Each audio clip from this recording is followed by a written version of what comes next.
দর্শক, ভারত বাংলাদেশ সম্পর্কের উত্তেজনার মধ্যে সেই আগুনে নতুন করে ঘি ঢেলেছেন আমাদের ক্রীড়া এবং যুব উপদেষ্টা, সাথে তিনি আইন উপদেষ্টাও বটে আসিফ নজরুল। গতকালকে তিনি যে মন্তব্য করেছেন, আইসিসি বাংলাদেশ সরকারকে, বিসিবিকে নাকি চিঠি দিয়েছে, ভারতে বাংলাদেশের জন্য খেলা রিস্কি।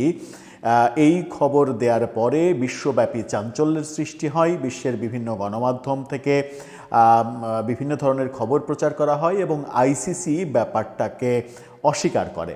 আইসিসি বলে যে এই ধরনের কোনো চিঠি দেয়া হয়নি। আইসিসি যখন অস্বীকার করে তখন বিসিবিও দ্রুত তার সাথে বিবৃতি দিয়ে বলে যে আইন উপদেষ্টার এই কথা সত্য নয়, আইসিসির অবস্থান সেটা নয়। ইন্ডিয়ান গণমাধ্যম, বিশ্ব গণমাধ্যম সেই ব্যাপারগুলোতে নতুন নতুন খবর দিতে থাকে। চট জলদি বাংলাদেশ সরকারের প্রেস উইং থেকে বিবৃতি দেয়া হয়। উপ প্রেস সেক্রেটারি তিনি জানান যে বক্তব্য আসিফ নজরুলের দিয়েছেন সেটা আইসিসির অফিসিয়াল বক্তব্য নয়। যদি এটাই হয় তাহলে আসিফ নজরুল যেটা বললেন, যে কথাগুলো বলেছেন, সেই কথাগুলোর ভিত্তি কোথায় থাকলো? এদিকে বিভিন্ন গণমাধ্যম, বাংলাদেশের গণমাধ্যম সহ বিভিন্ন গণমাধ্যম জানাচ্ছে আইসিসি ভারতে বাংলাদেশের খেলা নিয়ে কোনো নিরাপত্তা শঙ্কা দেখছে না। এরকম পরিস্থিতিতে পুরো ঘটনা কোন দিকে যাচ্ছে? বাংলাদেশ সরকার কি একেবারে পণ করে বসে আছে যে কোনোভাবেই তারা ভারতে যাবে না, ভারতে খেলবে না? যদি তাই হয় তাহলে ভারতের সঙ্গে চলমান যে বাণিজ্য সম্পর্কগুলো অবশিষ্ট রয়েছে সেগুলোই বা থাকার প্রয়োজন কি? সেই প্রশ্নও অনেকে করছেন। কি বলছে আইসিসি সর্বশেষ? এর আগে আসিফ নজরুলের কথার প্রেক্ষিতে আইসিসি, ইন্ডিয়ান গণমাধ্যম, প্রধান উপদেষ্টার উপ প্রেস সেক্রেটারি এবং বাংলাদেশি গণমাধ্যম বিসিবি তারা কি বলছে সব মিলিয়ে একটু বোঝার চেষ্টা করব আসিফ নজরুল আদতে কি চাইছেন, কোনটা হলে তিনি খুশি হবেন। থাকবেন পলিটিক্স টিভির নিয়মিত আয়োজনে।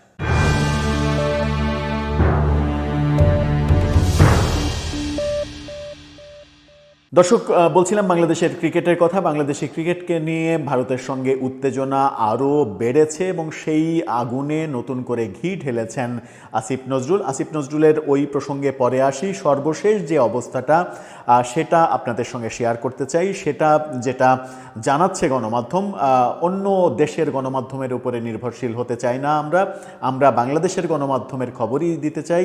বিডি নিউজ 24, বাংলাদেশের সবচেয়ে আস্থাবান সংবাদ সংস্থা যেটা বিডি নিউজ 24, তারা যেটা জানাচ্ছে, তাদের শিরোনামটা দেখে নিন। সেখানে বলছে ভারতে বাংলাদেশ দলের জন্য নিরাপত্তা হুমকি নেই, আইসিসির মূল্যায়ন। অর্থাৎ যেটা আসিফ নজরুল বলছেন ঠিক তার উল্টো বক্তব্যটা হচ্ছে আইসিসির, সেটা বিডি নিউজ দাবি করছে। ইএসপিএন ক্রিক ইনফো এই খবর দিয়েছে বলে বিডি নিউজ বলছে। আইসিসির একটি নিরাপত্তা মূল্যায়ন তুলে ধরেছে বাংলাদেশ ক্রিকেট বোর্ডের। আইসিসি নিরাপত্তা মূল্যায়ন তুলে ধরেছে বাংলাদেশ ক্রিকেট বোর্ড বিসিবির কাছে, যেখানে টি-20 বিশ্বকাপের জন্য ভারতে বাংলাদেশ দলের জন্য কোনো সুনির্দিষ্ট বা উল্লেখযোগ্য হুমকি নেই। ক্রিকেট ওয়েবসাইট ইএসপিএন ক্রিক ইনফোর সোমবারের প্রতিবেদনে বলা হয়েছে, অভ্যন্তরীণ মূল্যায়নটি বিসিবির নিরাপত্তা দলের কাছে তুলে ধরা হয় এবং এই সিদ্ধান্তে পৌঁছায় যে দলের জন্য কোনো সামগ্রিক হুমকি নেই, তবে কিছু ভেন্যুতে ঝুঁকি কম থেকে মাঝারি এবং কিছু ভেন্যুতে কম থেকে শূন্য বিশ্বজুড়ে আইসিসির মূল্যায়ন মানদণ্ড অনুযায়ী, যা ম্যাচ সরিয়ে নেওয়ার জন্য যথেষ্ট কারণ হিসেবে গণ্য হয় না। অর্থাৎ যে পরিস্থিতি তারা মূল্যায়ন করছে সেই পরিস্থিতিতে আইসিসি কখনো ম্যাচ সেই ভেন্যু থেকে সরিয়ে নেয় না। আইসিসি এই নিরাপত্তা মূল্যায়নের বিবরণ বিসিবির কাছে তুলে ধরে গত সপ্তাহে। বিষয়টি সোমবার সামনে আসে বাংলাদেশের অন্তর্বর্তীকালীন সরকারের যুব এবং ক্রীড়া উপদেষ্টা আসিফ নজরুলের একটা বক্তব্যে। আমরা আসিফ নজরুলের বক্তব্যটা একেবারে ভিন্ন মুদ্রার ওপিঠে থাকা বক্তব্য আমরা দেখেছি। নিরাপত্তা শঙ্কায় ভারতে খেলতে যেতে চায় না বাংলাদেশ, এ নিয়ে বিসিবি 2টি চিঠি দিয়েছে আইসিসিকে। এর একটির জবাব দিয়েছে আইসিসি। সেই চিঠির সূত্র ধরেই আসিফ নজরুল আইসিসির 3টি শঙ্কার কথা বলেছে বিবিসিকে। এরকম কথা যখন বাস্তবতা, তখন আসিফ নজরুল কি বলেছিলেন এবং বাংলাদেশ সরকার, বিসিবি, ভারতীয় গণমাধ্যম কি বলছে, সেগুলোতে আমরা এবার একটু যেতে চাই। এই দেখে নিন, আপনারা দেখে নিতে পারেন জাগো নিউজ 24-এর খবরটা। আমাদের প্রেস উইংয়ের উপ প্রেস সচিব যিনি আজাদ মজুমদার, তাকে নিয়ে জাগো নিউজ 24 বলছে, ক্রীড়া উপদেষ্টার বক্তব্য আইসিসির সরাসরি জবাব নয়। উপপ্রেস সচিব অর্থাৎ আসিফ নজরুল যেটা বলেছেন তাতে দ্বিমত প্রকাশ করছেন এই উপপ্রেস সচিব। তিনি ফেসবুকে পোস্ট দিয়ে সেটা জানিয়েছেন। তার ফেসবুক পোস্টটা দেখে নিন। সেই ফেসবুক পোস্টে তিনি ইংরেজিতে যে পোস্টটা দিয়েছেন সেই পোস্টে তিনি সেটা উল্লেখ করেছেন। সেটা নিয়েই জাগো নিউজ 24 রিপোর্ট করছে, বলছে ভারতের মাটিতে গিয়ে বাংলাদেশ দলের বিশ্বকাপ খেলার বিষয়ে আইসিসিকে উদ্ধৃত করে 3টি নিরাপত্তা শঙ্কার কথা জানিয়ে অন্তর্বর্তীকালীন সরকারের ক্রীড়া উপদেষ্টা যে বক্তব্য দিয়েছেন তা আইসিসির পক্ষ থেকে সরাসরি কোনো জবাব নয় বলে জানিয়েছেন তিনি। এখন আসিফ নজরুল কি বলেছিলেন? আসিফ নজরুল 3টা শঙ্কার কথা বলেছিলেন এবং বলেছিলেন, তিনি এমনভাবে একেবারে কনফার্ম করে বলেছিলেন যে প্রয়োজনে সেই চিঠি উন্মুক্ত করে দেয়া হবে, জনগণকে জানিয়ে দেয়া হবে, জনগণের কাছে প্রচার করে দেয়া হবে, এই কথা বলেছিলেন। এবং আইসিসি নাকি এরকম একটা চিঠি দিয়েছে যে চিঠিতে 3টি কারণ আইসিসি বলছে যে ভারতে বাংলাদেশ খেলতে গেলে এই 3টি কারণে নিরাপত্তা শঙ্কা তৈরি হতে পারে। কারণ 3টে কি? একটা, দলে 1 নম্বর হচ্ছে দলে মোস্তাফিজের অন্তর্ভুক্তি, অর্থাৎ দলে যদি মোস্তাফিজ থাকে তাহলে বাংলাদেশের জন্য অনিরাপদ হতে পারে ভারত। 2, সমর্থকদের জাতীয় দলের জার্সি পরে ঘোরাফেরা করা, অর্থাৎ ভারতে বিশ্বকাপ চলাকালীন যদি বাংলাদেশের সমর্থকরা বাংলাদেশের জাতীয় দলের জার্সি পরে ঘোরাফেরা করে তাহলে তাদের জীবন হুমকির মধ্যে পড়তে পারে। আর 3 নম্বর, নির্বাচন যত এগিয়ে আসবে নিরাপত্তা ঝুঁকি তত বৃদ্ধি পাবে, অর্থাৎ বাংলাদেশের নির্বাচন টি-20 বিশ্বকাপের কারণে সরিয়ে ফেলতে হবে, এমন কথা আসিফ নজরুল বলেছেন। এবং তিনি ওভার কনফার্ম করে বলেছেন প্রয়োজনে এই চিঠি উন্মুক্ত করে দেয়া হবে, প্রকাশ করে দেয়া হবে, যেন জাতি জানতে পারে আইসিসি কি বলছে। তিনি বলছেন, আমার দলের সবচেয়ে সেরা খেলোয়াড়কে বাদ দিয়ে আমি বিশ্বকাপে খেলতে যাব? বিশ্বকাপে খেলার জন্য আমি আমার নির্বাচন পিছিয়ে দেব? আমার দলের লোকজন আমার জাতীয় দলের জার্সি গায়ে দিয়ে খেলতে পারবে না, হুমকির মুখে পড়বে, সেই হুমকির মধ্যে আমি আমার সমর্থকদের পাঠিয়ে দেব? তিনি এই কথা বলেছেন। তিনি বলেছেন যে আমি পত্রিকা মারফত শুনেছি যে পাকিস্তান এই আয়োজন করতে রাজি হয়েছে, সেটা বরং ভালো, পাকিস্তানে যদি খেলা হয় তাহলে আমরা পাকিস্তানে খেলতে যেতে পারি, শ্রীলঙ্কাতে হলেও যেতে পারি। তিনি মানে অপ্রাসঙ্গিকভাবে, অযাচিতভাবে পাকিস্তানের প্রসঙ্গ টেনে এনে পাকিস্তানে খেলতে যাওয়ার কথা বলেছিলেন। যে 3টি নিরাপত্তা শঙ্কার কথা আইসিসি চিঠি দিয়ে বাংলাদেশ ক্রিকেট বোর্ডকে, সরকারকে জানিয়েছে, দাবি করেছেন আসিফ নজরুল, সেই দাবি আমাদের উপপ্রেস সেক্রেটারি, প্রধান উপদেষ্টার, তিনি বলছেন যে এই জাতীয় বক্তব্য আইসিসি দেয়নি, অর্থাৎ এই জাতীয় চিঠি আইসিসি দেয়নি। তিনি যখন এই কথা বলছেন তখন বাংলাদেশ ক্রিকেট বোর্ড কি বলছে? বাংলাদেশ ক্রিকেট বোর্ডের বক্তব্য তুলে ধরেছে দৈনিক সমকাল। সমকালের শিরোনামটা দেখুন, ফটোকার্ডটা, ক্রীড়া উপদেষ্টা বক্তব্য আইসিসির আনুষ্ঠানিক কোনো জবাব নয়। বিসিবি অর্থাৎ বিস্তারিত কথাতে আমিনুল ইসলাম বুলবুল, বিসিবি সভাপতি, তিনি বলেছেন আইসিসির এই ধরনের লিখিত কোনো চিঠি বিসিবিকে দেয়নি, এটা কোনো তাদের আনুষ্ঠানিক কোনো কর্তৃপক্ষের বক্তব্য নয়। আইসিসির আইন শৃঙ্খলা বিষয়ক কমিটি বাংলাদেশের সঙ্গে যখন আলোচনা করেছে, সেই আলোচনায় ভারতে কোন কোন ব্যাপারে শঙ্কা, নিরাপত্তা শঙ্কা এরকম থাকতে পারে, এই ব্যাপারগুলো দুই পক্ষের মধ্যে আলোচনা হয়েছে। এটা আইসিসির কোনো অবস্থান নয়, আইসিসির কোনো আনুষ্ঠানিক জবাবও নয়।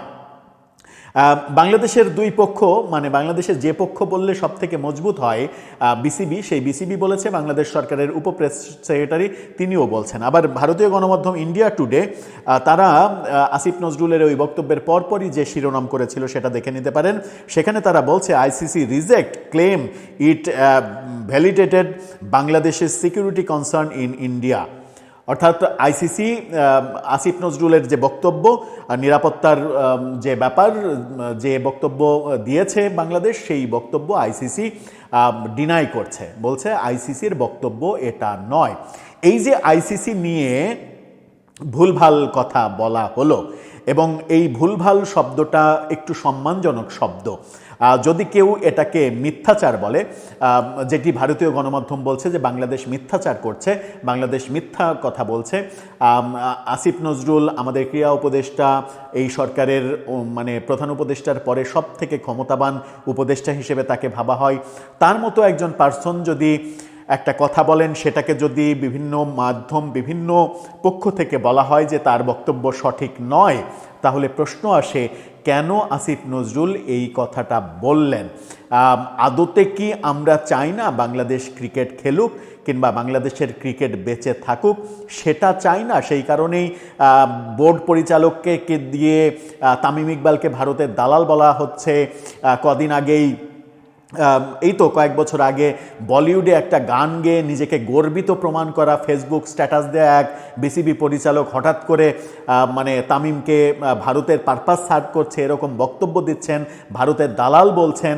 এই ঘটনাগুলো যখন ঘটছে, পাশাপাশি ক্রীড়া উপদেষ্টার গতকালকের এই বক্তব্য এবং বিশ্বব্যাপী সেই বক্তব্যের বিরুদ্ধে বক্তব্য প্রচারিত হওয়া এবং আইসিসির প্রত্যাখ্যান করা, বিসিবিরও বাংলাদেশ ক্রিকেট বোর্ডেরও প্রত্যাখ্যান করা, বাংলাদেশ সরকারের উপপ্রেস সেক্রেটারি তিনি বিবৃতি দিয়ে বুঝিয়ে দিচ্ছেন যে এটা আইসিসির বক্তব্য নয়, তখন আমাদের উপদেষ্টার এটা সম্মানহানি হয় কি না সেটা একটা বড় বিষয়। আসলে হচ্ছেটা কি, আর আমরা চাইছিই বা কি, আমরা কি চাই এটা কিন্তু এখন পর্যন্ত পরিষ্কার নয়। আইসিসির সর্বশেষ যে অবস্থান, সেই অবস্থান একটু নমনীয় হওয়ার যে মানে প্রত্যাশা আমাদের ছিল, আমার মনে হয় যে গতকালকে ক্রীড়া উপদেষ্টার আইসিসি সম্পর্কে এই ভুলভাল কথা আমাদেরকে আরও বিপদের মধ্যে ফেলে দিল। আইসিসি যে একটু নমনীয় হতে পারত কিংবা আমাদের দাবি পূরণ করার কাছাকাছি অন্তত যেতে পারত, সেটা এখন আর আইসিসি করবে বলে মনে হয় না আমার। সেটা আইসিসি আর করবে না, একেবারে স্ট্রেট কাট। সর্বশেষ রিপোর্টটা তো বিডি নিউজের রিপোর্টটাকে আপনাদের বললামই, ক্রিক ইনফো যেটা বলছে, আইসিসি সিদ্ধান্ত নিয়ে ফেলেছে যে ভারতে বাংলাদেশের জন্য কোনো নিরাপত্তা শঙ্কা নেই, এরকম রিপোর্ট তারা দিয়ে দিয়েছে। এখন আইসিসি বলবে তোমরা ভারতে খেললে খেলো, না খেললে ওয়াক ওভার দিয়ে দাও। যদিও আমাদের একজন বোর্ড পরিচালক তো বলেই দিয়েছেন, যিনি বলিউডে একটা গান গেয়ে খুবই গর্বিত হয়েছিলেন এক সময়, তিনি বলেই দিয়েছেন যে প্রয়োজনে ওয়াক ওভার দিয়ে দেব, তবুও ভারতে খেলতে যাব না। তার হিন্দি গানটা এখনও বাজে সামাজিক যোগাযোগ মাধ্যমে, এই উপলক্ষে আরও বেশি বেজে উঠছে বলে আমরা চারিদিকে কান পাতলেই দেখছি, শুনতে পাচ্ছি। দর্শক, আপনার মন্তব্য জানিয়ে এ ব্যাপারে লিখতে পারেন আমাদের কমেন্ট বক্সে।